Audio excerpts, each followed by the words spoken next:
नमस्कार साथियों, आज हम सीखेंगे समानुपाती वृत्त आरेख बनाना, प्रोपोर्शनल सर्कल डायग्राम। तो आइए शुरू करते हैं। समानुपाती वृत्त आरेख की रचना कैसे की जाती है। अब हम जनगणना वर्ष 2011 के अनुसार भारत के चुनिंदा राज्यों की जनसंख्या के आंकड़ों की सहायता से एक समानुपाती वृत्त आरेख की रचना करना सीखेंगे। बताना चाहूंगा, वृत्त आरेख तीन प्रकार के होते हैं। एक विभाजित वृत्त आरेख, जिसे चक्र या पाई आरेख भी कहते हैं। दूसरा समानुपाती वृत्त आरेख, जिसकी रचना करना अब हम सीख रहे हैं। और तीसरा वलय आरेख। वलय आरेख भी वृत्त आरेख का ही एक रूप है। और बताना चाहूंगा, समानुपाती वृत्त आरेख में प्रत्येक मूल्य को एक अलग वृत्त के द्वारा प्रदर्शित किया जाता है और उस वृत्त का क्षेत्रफल मूल्य के समानुपाती होता है। ठीक है, तो यहां पर आपके सामने जनगणना 2011 के अनुसार भारत के चुनिंदा राज्यों की जनसंख्या के आंकड़े दिए गए हैं और तालिका में देखने से ज्ञात होता है कि यहां पर भारत के 4 राज्य, एक उत्तर प्रदेश, दूसरा हरियाणा, तीसरा राजस्थान, चौथा मध्य प्रदेश, इन 4 राज्यों की जनसंख्या वर्ष 2011 के अनुसार दी गई है और इन जनसंख्या के आंकड़ों की सहायता से हम एक समानुपाती वृत्त आरेख की रचना करेंगे। ठीक है, समानुपाती वृत्त आरेख की रचना करने से पहले हमें गणना कार्य करना होता है और इसके लिए हमें सबसे पहले दिए गए आंकड़ों को एक तालिका में अवरोही या आरोही क्रम में व्यवस्थित करना होता है। यानी या तो उन आंकड़ों को हम घटते हुए क्रम में या फिर बढ़ते हुए क्रम में व्यवस्थित कर लेंगे। ठीक है, ऐसा करने से हमें समानुपाती वृत्त आरेख की रचना करने में सहायता मिलेगी। इसके बाद दिए गए आंकड़े यदि अधिक लंबे हैं, अधिक संख्याओं में हैं, तो हम उन संख्याओं को, उन आंकड़ों को निकटतम संख्या में व्यवस्थित कर देंगे या कहीं बदल देंगे। ठीक है, इसके बाद हम उन सभी संख्याओं या सभी मूल्यों का वर्गमूल ज्ञात कर लेंगे। ठीक है, वर्गमूल ज्ञात कर लेने के बाद हम जो सबसे न्यूनतम संख्या है या कहेंगे सबसे न्यूनतम मूल्य है, उस मूल्य को प्रदर्शित करने वाले वृत्त का अर्धव्यास हम हमारी सुविधा के अनुसार मान लेंगे।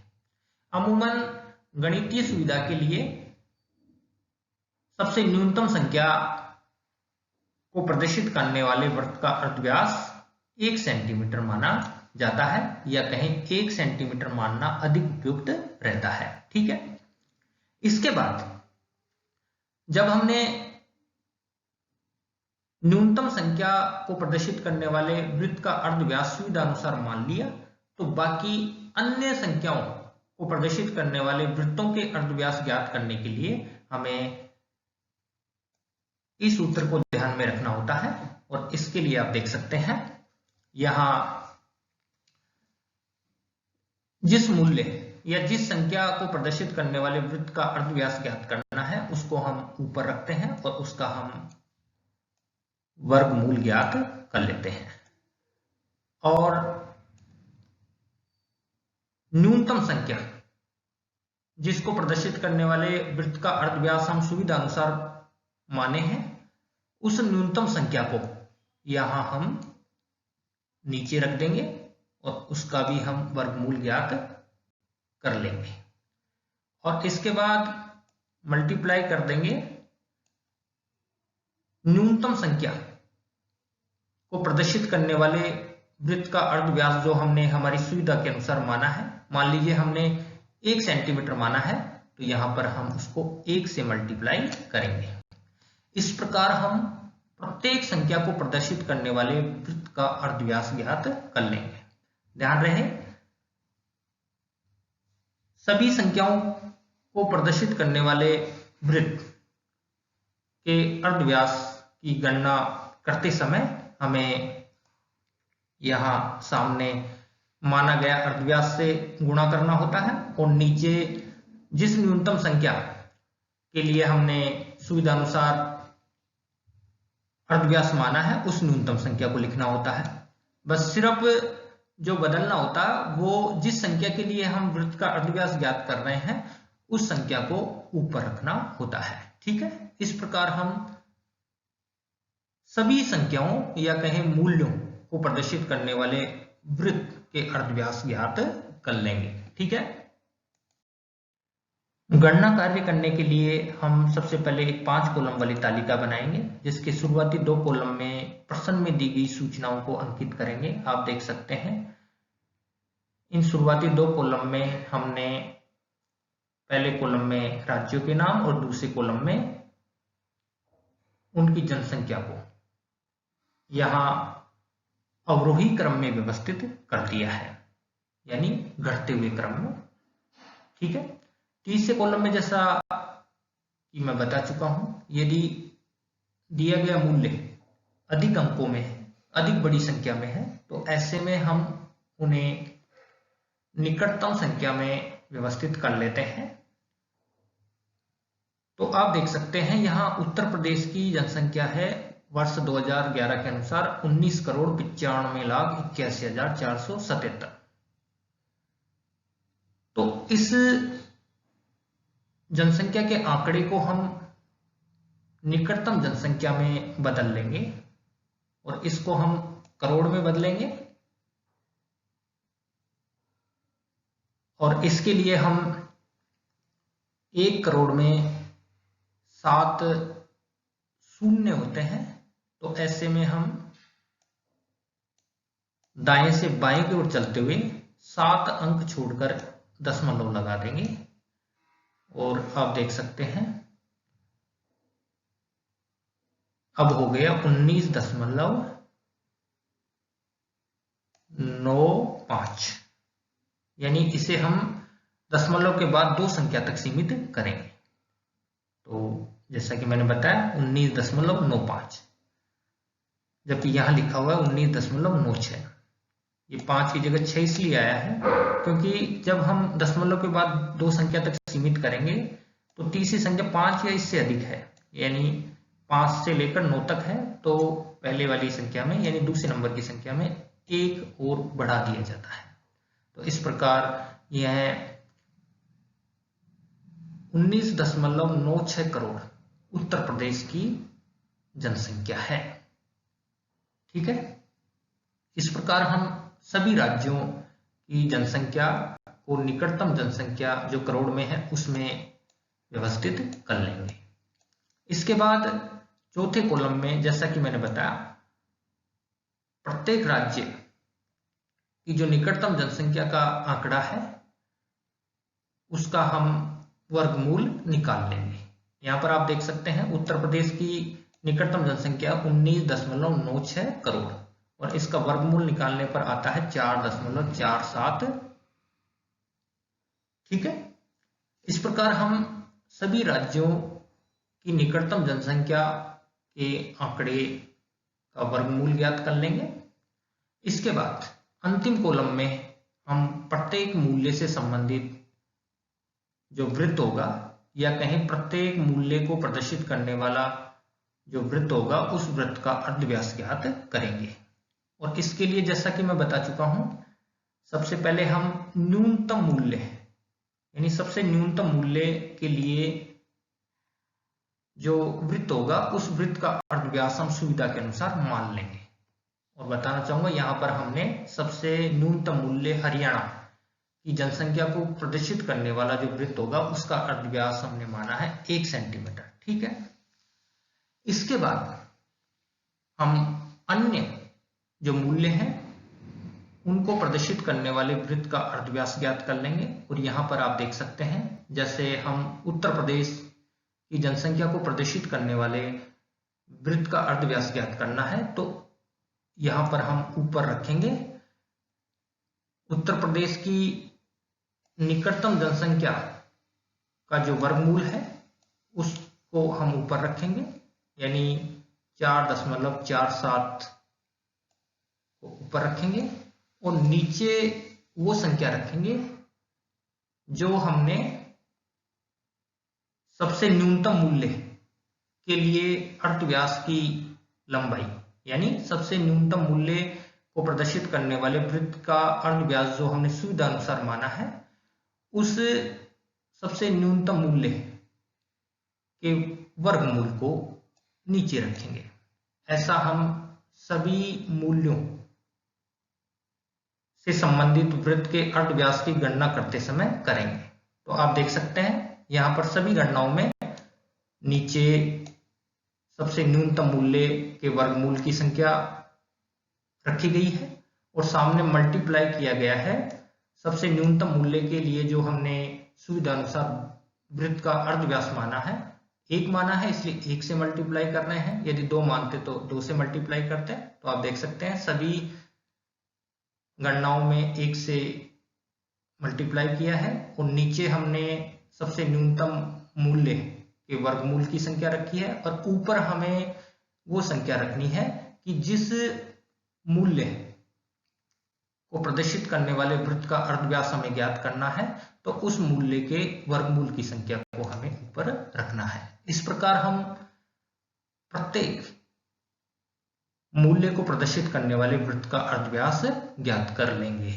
ठीक है। समानुपाती वृत्त आरेख की रचना करते समय हमें कुछ बातों को ध्यान में रखना होता है जो इस प्रकार है, बताना चाहूंगा। जैसा कि हम प्रत्येक मूल्य को प्रदर्शित करने वाले वृत्त के अर्धव्यास की लंबाई ज्ञात कर चुके हैं। इसके बाद हम पेपर शीट पर प्रत्येक मूल्य से संबंधित अर्धव्यास के अनुसार अलग अलग बिंदुओं को केंद्र मानकर वृत्त खींचेंगे। ठीक है, ध्यान रहे हमारे द्वारा जो वृत्त खींचे जाएंगे उन वृत्तों का आकार या तो घटते हुए क्रम में होना चाहिए या बढ़ते हुए क्रम में होना चाहिए, ताकि हम उनकी तुलना आसानी से कर सकें। ठीक है। साथ ही हमें इस बात को भी ध्यान में रखना होता है कि सभी वृत्तों के केंद्र एक सीधी रेखा में होने चाहिए। ठीक है। और सभी वृत्तों के बीच का जो अंतराल है वह समान दूरी का होना चाहिए। जब हम सभी वृत्तों को पेपर शीट पर खींच देंगे तो उन सभी वृत्तों में एक जैसी छाया भर देंगे या फिर उनको खाली छोड़ देंगे। ठीक है। और अंत में उस आरेख के ऊपरी भाग पर शीर्षक तथा सभी वृत्तों के ऊपर संबंधित क्षेत्र या विषय का नाम लिख देंगे और आरेख के नीचे हम मापनी का उल्लेख कर देंगे। ठीक है। अब जो हम समानुपाती वृत्त आरेख बनाएंगे वो इस प्रकार बनाएंगे। सबसे पहले हम पेपर शीट के मध्य तथा निचले भाग की ओर एक क्षैतिज रेखा खींचेंगे। ठीक है। यह क्षैतिज रेखा हम इसलिए खींच रहे हैं ताकि सभी वृत्तों के केंद्र एक सीधी रेखा में हो। ठीक है। और यह क्षैतिज रेखा हम पेपर पेंसिल की सहायता से खींचेंगे, बाद में इसको मिटा देंगे। ठीक है।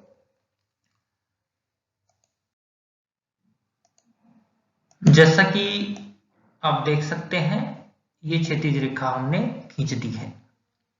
अब हम सबसे बड़े अर्धव्यास की लंबाई के बराबर प्रकार में चाप भरेंगे और इस क्षैतिज रेखा के बाईं ओर इस क्षैतिज रेखा को केंद्र मानते हुए, यानी वृत्त का केंद्र मानते हुए सबसे बड़े अर्धव्यास की लंबाई के अनुसार वृत्त खींचेंगे। और मान लीजिए हमने ये वृत्त खींच दिया। ठीक है। और वृत्त का केंद्र इस क्षैतिज रेखा पर है। इसके बाद लंबाई के अनुसार दूसरे नंबर का जो अर्धव्यास है उस अर्धव्यास की लंबाई के बराबर प्रकार में चाप भरेंगे और इस क्षैतिज रेखा को वृत्त का केंद्र मानते हुए दूसरा वृत्त खींचेंगे जो हमने यहां पर खींच दिया है और यहां पर भी वृत्त का केंद्र यह क्षैतिज रेखा है। ध्यान रखने वाली बात है सभी वृत्तों में या कहें सभी वृत्तों के बीच इस क्षैतिज रेखा पर अंतराल समान दूरी का होना चाहिए।